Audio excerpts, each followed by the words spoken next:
မင်္ဂလာပါကျွန်တော်ရဲ့ channel ကနေကြိုဆိုပါတယ်ဒီနေ့မှာတော့ကျွန်တော်တို့အားလုံးရဲ့ဘဝကိုအကောင်းဆုံးမြင့်တင်ပေးနိုင်တဲ့လျှို့ဝှက်ချက်တစ်ခုအကြောင်းပြောပြသွားမှာဖြစ်ပါတယ်အဲ့ဒါကတော့မိတ်ဆွေကိုပညာရှိစွာရွေးချယ်ခြင်းပါပဲဘာလို့လဲဆိုတော့တင်ပတ်ဝင်ခြင်းကလူ9ယောက်ရဲ့ပြမ်းမြကိုက်ညီမှုဟာတင်ကိုယ်တိုင်ပဲလို့ပြောစမှတ်ရှိတော့ပါကိုထပိုတော်တဲ့သူတွေပိုပြီးစူးစမ်းတဲ့သူတွေနဲ့ပေါင်းတင်ခြင်းဟာတင်ဘဝတိုးတက်ဖို့တော့အကောင်းဆုံးနဲ့အမြန်ဆုံးနည်းလမ်းပါပဲဒီဗီဒီယိုမှာဘာကြောင့်ဒီလိုပြောရတာလဲမိတ်ဆွေကောင်းတွေရဲ့အကျိုးကျေးဇူးတွေကဘာတွေလဲအောင်မြင်ကြော်ကြားသူတွေကဘယ်လိုလူမျိုးတွေကိုရွေးချယ်ခဲ့လဲဆိုတာကိုအသေးစိတ်ဆွေးနွေးပေးသွားမှာဖြစ်ပါတယ်တင်ဘဝတိုးတက်ဖို့ဘယ်လိုလူမျိုးတွေကိုရွေးချယ်သင့်လဲဆိုတာသိချင်ဒီဗီဒီယိုကိုအဆုံးထိကြည့်ဖို့တိုက်တွန်းလိုက်ပါတယ်နော်မိတ်ဆွေများ၏လွှမ်းမိုးမှု theory နဲ့အရေးပါမှုလူတယောက်ဟာသူနဲ့အရင်နီးဆုံးပတ်သက်နေတဲ့လူ9ယောက်ရဲ့အတွေးခေါ်ငွေကြေးအခြေအနေအမှုအကျင့်စတာတွေနဲ့ပြန်မြအနည်းဆုံးတူညီကတ်တဲ့လူပညာရှင်တွေကဆိုပါတယ်ဒါဟာ average of 5 theory ပါပဲဒီ theory ကကျွန်တော်တို့ရဲ့ပတ်ဝန်းကျင်ကလူတွေဟာကျွန်တော်တို့ရဲ့အနာဂတ်ကိုတိုက်ရိုက်ပုံဖော်နေတယ်ဆိုတာကိုပြသနေပါတယ်ဒါကြောင့်ကိုဘဝအတွက်အရေးကြီးတဲ့ဆုံးဖြတ်ချက်တစ်ခုဖြစ်တဲ့မိတ်ဆွေရွေးချယ်ခြင်းကိုပညာရှိစွာဆောင်ရွက်ဖို့လိုအပ်ပါတယ်ကိုပိုင်ဘဝတိုးတက်မှုအတွက်မိတ်ဆွေကောင်းရဲ့အကျိုးကျေးဇူးများနဲ့ဥပမာများကိုပိုင်ဘဝတိုးတက်မှုအတွက်အကောင်းဆုံးနဲ့အမြန်ဆုံးနည်းလမ်းကတော့ကိုထက်ပိုတော်ပြီးပိုပြီးစူးစမ်းတဲ့ဗီဒီယိုနဲ့ပေါင်းတင်ဖို့ပဲဖြစ်ပါတယ်ဒီလိုသူတွေနဲ့ပေါင်းတင်ချအပြင်ရရှိလာမယ့်အထူးအကျိုးကျေးဇူးလေးခုကိုကြည့်ရအောင်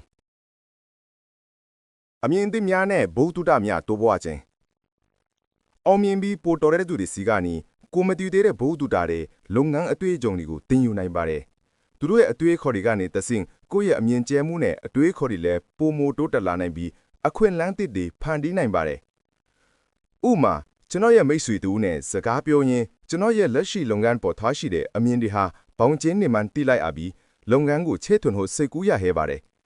ဒီလိုအဆက်တွေကအခွင့်အလမ်းသစ်တွေကိုလည်းဖန်တီးပေးနိုင်ပါတယ်အားကျစိတ်နဲ့ကြိုးစားခြင်းစိတ်ဖြစ်ပေါ်လာခြင်းကိုပန်ဝန်းကျင်မှာအမြဲတမ်းကြိုးစားနေတဲ့သူတွေအောင်မြင်နေတဲ့သူတွေရှိနေရင်ကိုယ်တိုင်လည်းသူတို့လိုဖြစ်ချင်တဲ့စိတ်သူတို့လိုကြိုးစားခြင်းတဲ့စိတ်တွေအလိုလိုဖြစ်ပေါ်လာပါတယ်ဒါဟာကိုယ့်ရဲ့ပုံကိုယ်ရေးတိုးတက်မှုနှုန်းကိုအရှိန်တင်ပေးလိုက်တာပါပဲဥပမာအလုပ်တစ်ခုစတင်ဖို့စိတ်ကူးရင်နေတော့ကျွန်တော်ရဲ့တငယ်ချင်းကအခုချက်ချင်းမလုပ်ရင်ဘယ်တော့မှလုပ်ဖြစ်တော့မှာမဟုတ်ဘူးလို့ပြောခဲ့ပါတယ်သူကိုယ်တိုင်လည်းသူ့ရဲ့အိမ်မက်တွေကိုစကျင်အကောင့်ထဲပေါ်နေသူမို့သူ့ကိုကြည့်ပြီးကျွန်တော်လည်းချက်ချင်းပဲစကျင်ခဲ့ပါတယ်စိတ်ထက်ခွန်အားပံ့ပိုးမှုအခက်ခဲကြုံတွေ့ရတဲ့အခါအမြဲတမ်းအားပေးတတ်တယ်အကောင်းမြင်တတ်တဲ့မိတ်ဆွေကောင်းတွေဟာအကောင်းဆုံးထောက်တိုင်ပါပဲသူတို့ဟာကိုယ့်ရဲ့ရည်မှန်းချက်တွေစီရောက်အောင်လီကားထစ်တစ်ခုလိုအထောက်အပံ့ပေးနိုင်တဲ့အပြင်အမားကိုဝေဖန်မဲ့အစားပြင်ဆင်ဒီကိုပေးနိုင်သူတွေပါ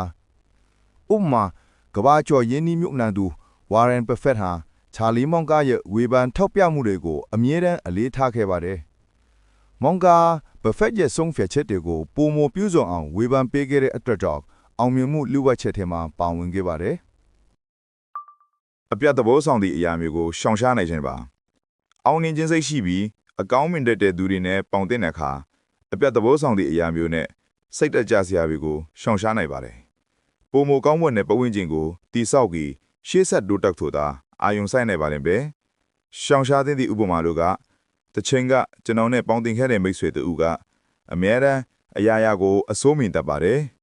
အဲ့လိုလူတွေနဲ့ပေါင်းတင်ပြီးတဲ့အခါကိုယ့်ရဲ့စိတ်သက်ခွန်အားကိုပါဆွဲချခံရတာကြောင့်ကိုယ်ပိုင်ဘဝတိုးတက်မှုကိုအနှောက်အယှက်ဖြစ်စေပါတယ်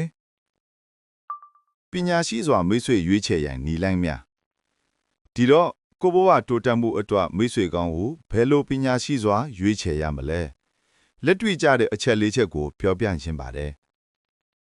်ရည်မှန်းချက်တူညီမှုရှိမရှိစမ်းစစ်ပါကိုတွန်းကျင်တဲ့လမ်းကြောင်းကိုဖြစ်ချင်တဲ့ဘဝပုံစံနဲ့ကိုက်ညီတဲ့ရည်မှန်းချက်ရှိသူဟုတ်မဟုတ်စဉ်းစားပါပွင့်လင်းပြီးရိုသားမှုရှိမရှိကြည့်ပါအမားလို့တယ်ထောက်ပြဝေဖန်ပေးနိုင်တဲ့ကိုကိုအကောင်းမြင်စိတ်နဲ့ဆုံးမပေးနိုင်တဲ့သူဟုတ်မဟုတ်ကိုကြည့်ပါတင်ယူလိုစိတ်နဲ့တိုးတက်လိုစိတ်ရှိမရှိသတိထားပါသူဟာကိုထပ်ပိုတော်နေရင်တောင်အမြဲတမ်းတင်ယူနေတဲ့သူကိုဘက်ကနေလည်းအကြံဉာဏ်ကောင်းတွေရယူဖို့စိတ်ဝင်စားတဲ့သူဟုတ်မဟုတ်ကိုစောင့်ကြည့်ပါ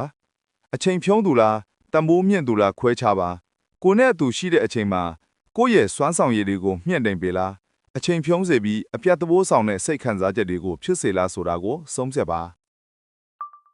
ါဟုတ်ကဲ့ဒီနေ့အတွက်အစီအစဉ်ကတော့ဒီလောက်ပါပဲ ကျွန်တော်ဆွေးနွေးတော့တဲ့အချက်တွေအတိုင်းကိုဘဝအတွက်တန်ဖိုးရှိတဲ့မိတ်ဆွေကောင်းတွေကိုပညာရှိစွာရွေးချယ်နိုင်လိမ့်မယ်လို့ယုံကြည်ပါပဲမိတ်ဆွေရွေးချယ်တာမှာတင်အမြင်နဲ့ဘလို့အချက်တွေကိုအဓိကထားပြီးရွေးချယ်တယ်လဲကိုယ့်ရဲ့အမြင်တွေကို comment လေးမှာပြောပြပေးခဲ့ပါဦးနော်ဒီဗီဒီယိုမှာတဲ့အတွက်အကျိုးရှိတယ်ဆိုရင် like and share လုပ်ပြီး channel ကိုလည်း subscribe လုပ်ဖို့မမေ့ပါနဲ့နော်ကိုယ့်ရဲ့ဘဝတိုးတက်မှုဟာကိုရွေးချယ်တဲ့မိတ်ဆွေတွေနဲ့တိုက်ရိုက်ဆက်ဆက်နေပါတယ်ဆိုတာကိုအမြဲတမ်းသတိရကြပါအားလုံးမိကောင်းဆွေကောင်းတွေနဲ့တွေ့နိုင်ကြပါစေနောက်ဗီဒီယိုမှာပြန်လဲဆုံတွေ့ပါမယ်